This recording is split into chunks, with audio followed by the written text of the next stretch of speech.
আসি পরের খবরে। লোকসভা নির্বাচন মিটতেই ফের বোমাবাজিতে উত্তপ্ত হয়ে উঠল মুর্শিদাবাদের সালার। তৃণমূলের প্রাক্তন ব্লক সভাপতির বাড়িতে ব্যাপক বোমাবাজির অভিযোগ বর্তমান তৃণমূলের ব্লক সভাপতির বিরুদ্ধে। আর শাসক দলের ব্লক সভাপতি অত্যাচারের প্রাণনাশের আশঙ্কায় আতঙ্কিত প্রাক্তন ব্লক তৃণমূল কংগ্রেসের সভাপতি তথা তৃণমূল নেতা আজহারউদ্দিন সিজার। প্রাক্তন ব্লক সভাপতির বাড়িতে বোমাবাজির অভিযোগ, তৃণমূল নেতার বাড়িতে এবার বোমাবাজির অভিযোগ। মুর্শিদাবাদের সালারে ব্যাপক উত্তেজনা।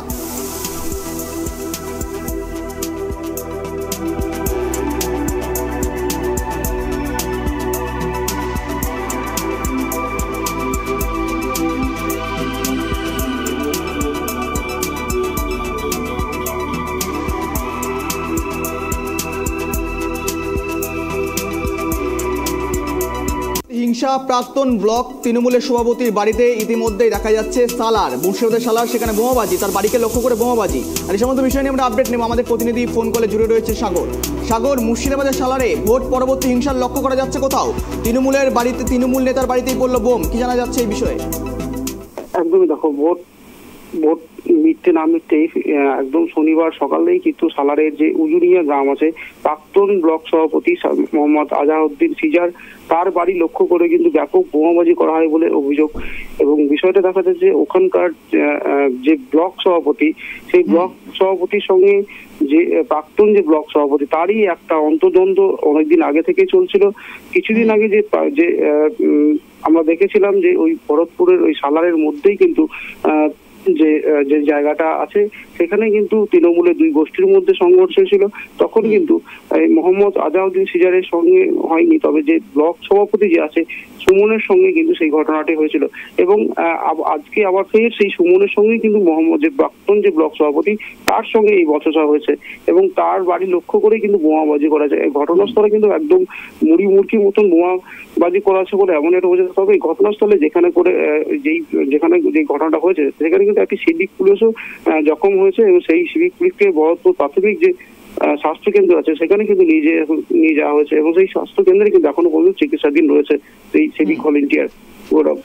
অত্যাচার ভোট পরবর্তী হিংসায় সেখানে উপস্থিত এক পুলিশ কর্মী কিন্তু আহত হয়েছেন। পাশাপাশি যেই তৃণমূল নেতার বাড়িতে বোমাবাজির অভিযোগ উঠেছে, সেই তৃণমূল নেতারা কি অন্যরকম ভাবে হতাহত খবর এসেছে?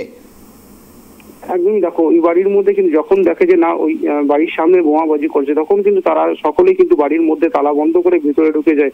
যদি বাড়ির মধ্যে তালা বন্ধ যদি না থাকতো বা ভিতরে যদি না থাকতো, তাহলে হয়তো ওদের বাড়িরও লোকজন জখম হতে পারতো, এমনই একটা অভিযোগ করছে।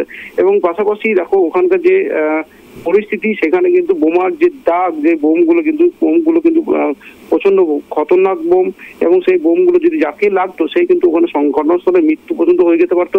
এবং যে এলাকায় যে বাড়ির চালের মধ্যে যে সেই চালও পর্যন্ত ভেঙে গেছে, সেরকমও কিন্তু আমরা দেখতে পাচ্ছি। এবং পাশাপাশি যে ভরতপুর ব্লক কিন্তু আজকে প্রথম নয়, এর আগেও কিন্তু বহুবার এই বোমাবাজি হয়েছে। সেখানে ভোটের দিনও সেখানে কিন্তু উত্তপ্ত হয়েছিল। এবং পাশাপাশি যে এই ভরতপুরের এখানে কিন্তু তৃণমূলের দুই গোষ্ঠীর মধ্যে লাগাতার কিন্তু প্রথম দিক থেকেই কিন্তু একটা গোষ্ঠীদ্বন্দ্বের একটা আশঙ্কা থেকেই গেছিল।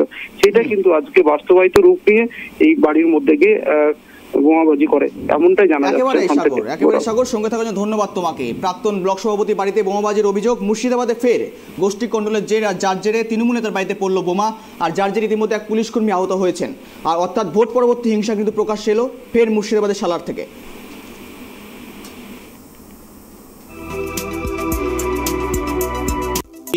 গত 3 দিন ধরে ওসি সাহেবকে জানাচ্ছি, আমি একজন রাজনৈতিক দলের নেতা।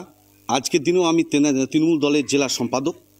এখানকার সমস্ত রাজনীতি করি। সার্বিকভাবে 12টা অঞ্চলে মানুষ আমার বাড়িতে যাওয়া আসা করে।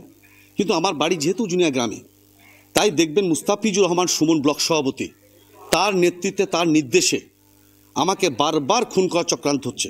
আপনারা জানেন যে এই মুস্তাফিজুর রহমান সুমন সালার ব্লকে সব জায়গায় অশান্তি বাতাবরণ তৈরি করেছে।